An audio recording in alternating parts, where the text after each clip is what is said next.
L'investissement responsable est-il vraiment rentable? On en parle avec Robert-Alexandre Poujade. Bonjour. Bonjour David. Alors c'est vrai qu'il y a beaucoup de clichés autour de la performance financière liée à l'investissement socialement responsable. Et pour beaucoup, ce n'est pas compatible. C'est-à-dire qu'on fait du bien voilà, à la planète, mais ce n'est pas très lucratif. Alors vrai ou faux?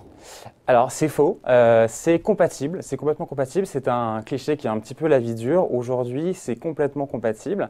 On voit de plus en plus de nos clients qui nous demandent justement de nous apporter des solutions, de leur apporter les solutions ESG.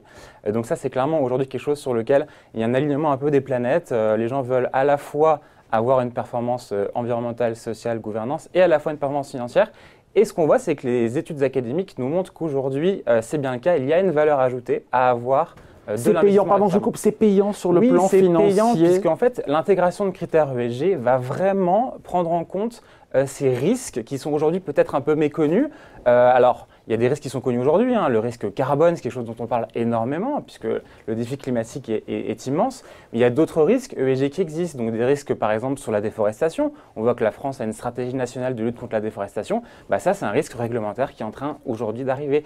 C'est la même chose sur le devoir de vigilance, sur les risques sociaux ou les risques sur les droits de l'homme. Aujourd'hui, les entreprises sont sujettes à ces grandes lois, donc il y a un risque réglementaire. Mais en quoi ça génère de la performance? En fait, déjà, on s'évite d'investir dans les entreprises qui sont sujettes à ces risques-là. Donc, c'est-à-dire que si vous avez identifié les bonnes entreprises aujourd'hui, vous aurez une meilleure performance à long terme. Et vous savez que chez BNP Paribas, nous sommes des investisseurs de long terme pour le compte de nos clients. Donc là-dessus, bien sûr, il y a un alignement dans l'horizon de temps. Il y a bien sûr aussi sur les modèles économiques des entreprises. Si vous êtes aujourd'hui dans la chaîne de valeur du plastique et que vous produisez 100% de paille en plastique, bien sûr, vous avez vu le contexte aujourd'hui, vous n'êtes pas positionné là où il y a une attente des consommateurs ou là où le vent tourne. Donc là, c'est vraiment clé aujourd'hui d'avoir identifié ces risques pour justement générer de la performance demain, à moyen terme et à long terme, bien entendu. Donc sur l'investissement responsable, on a le recul. Maintenant, sur cette thématique de l'économie circulaire, dont on parle beaucoup, sur laquelle vous avez lancé d'ailleurs un ETF, on manque de recul, on n'a pas les outils pour justement, pour mesurer finalement cette performance potentielle ou réelle. Comment est-ce qu'on peut s'assurer que c'est ça la stratégie gagnante pour demain et pour le futur? Déjà, c'est une stratégie qui est souhaitable pour tout le monde. Bien sûr, on va changer de modèle, donc bien entendu, il faut aller vers ça. C'est le sens de l'histoire, d'aller vers plus de circularité. Alors bien sûr, aujourd'hui, il y a un peu un manque de transparence sur les indicateurs de performance sur la circularité dans le secteur auto, dans le secteur du bâtiment. Il y a énormément de choses à faire puisqu'il y a beaucoup d'opportunités liées justement à ce changement de modèle qui sera donc générateur de perdants et de gagnants, on va dire, donc dans tous les secteurs d'activité. Et donc là-dessus, c'est vrai que conjointement avec le groupe BNP Paribas, il faut trouver des indicateurs de performance pour vraiment identifier les entreprises qui seront les plus favorisées par ce changement de modèle. Et bien sûr, là-dessus, il y a une démarche collaborative qui est essentielle, étant donné que vous avez vu la quantité de sujets à traiter par ce thème si transverse de l'économie circulaire qui touche à la fois à la transition énergétique, au capital naturel, qui sont des dimensions cœur chez nous, chez BNP Paribas.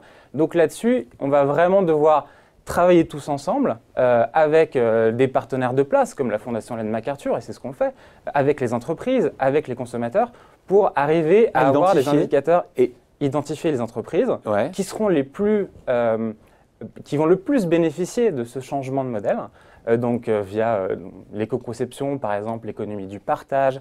Donc toutes ces économies-là, aujourd'hui, elles sont peut-être pas assez visibles dans les grandes capitalisations boursières, mais elles le seront demain. Et donc aujourd'hui, c'est vraiment notre rôle d'identifier, avec notre équipe du Sustainability Center, ces thématiques-là. Et il y a l'autre angle, c'est la question de l'engagement et du vote actionnarial, qui est en fait une autre façon de pousser les entreprises à agir pour être plus transparentes. Et c'est ça, en fait, qui nous permettra d'avoir ces indicateurs de performance qui, aujourd'hui, sont peut-être pas assez matures. Et donc, avec des gagnants et des perdants, l'objectif, c'est d'investir sur les gagnants, évidemment.